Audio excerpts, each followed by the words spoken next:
আসসালামু আলাইকুম গাইস। আপনাদের বিদ্যুৎ বিলটি এখন আপনার নিজের বিকাশ অ্যাপস থেকে আপনি পরিশোধ করুন। করার জন্য আপনার বিকাশ অ্যাপসটি ওপেন করুন। ওপেন করার পরে এখানে আপনার লগইন পাসওয়ার্ডটি দিয়ে বিকাশ অ্যাপসটি লগইন করুন। লগইন করার পর ঠিক এরকম একটি ইন্টারফেস আপনি দেখতে পারবেন। এখান থেকে পে বিল অপশনটি সিলেক্ট করুন। সিলেক্ট করার পর এর নিচেই দেখতে পারবেন বিদ্যুৎ লেখা অপশনটি সিলেক্ট করুন। সিলেক্ট করার পর এর নিচে দেখতে পারবেন দুটি অপশন, পল্লী বিদ্যুৎ প্রিপেইড, পল্লী বিদ্যুৎ পোস্টপেইড।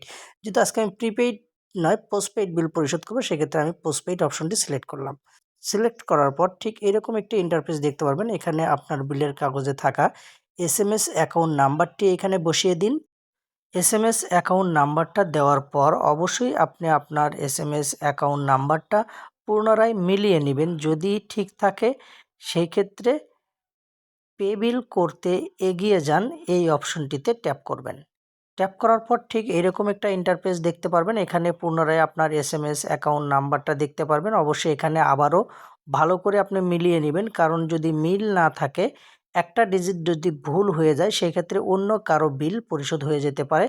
এখান থেকে আপনার বিলের স্ট্যাটাস সম্পর্কে জানতে পারবেন, বিলটা পরিশোধ কি পরিশোধ নয়, এবং বিলটা পে করতে হলে আপনাকে কত টাকা পরিশোধ করতে হবে সেটা এখান থেকে দেখতে পারবেন। সবকিছু ঠিক থাকলে পরবর্তী ধাপে যেতে ট্যাপ করুন, এই অপশনটিতে ট্যাপ করবেন। ট্যাপ করার পর ঠিক এরকম একটি ইন্টারফেস আসবে।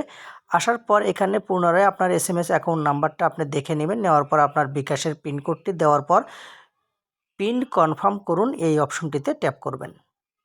ট্যাপ করার পর ঠিক এরকম একটি ইন্টারফেস আসবে। এখানে আসার পরে বিলটি পরিশোধ করা বাবদ আপনার বিকাশ থেকে কত টাকা বিকাশ কেটে নেবে, তার জন্য কোনো চার্জ নেবে কিনা সেটা এখান থেকে দেখতে পারবেন, এবং আপনার বিকাশ অ্যাকাউন্টে কত টাকা থাকবে বিলটা কেটে নেওয়ার পরে সেটা এখান থেকে দেখতে পারবেন, এবং পুনরায় আপনার এসএমএস অ্যাকাউন্ট নাম্বারটা এখান থেকে দেখতে পারবেন।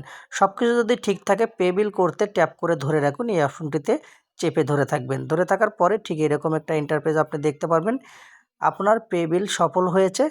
এখান থেকে আপনি যে বিলটা পে করলেন তার ট্রানজ্যাকশন আইডিটা এখান থেকে দেখতে পারবেন।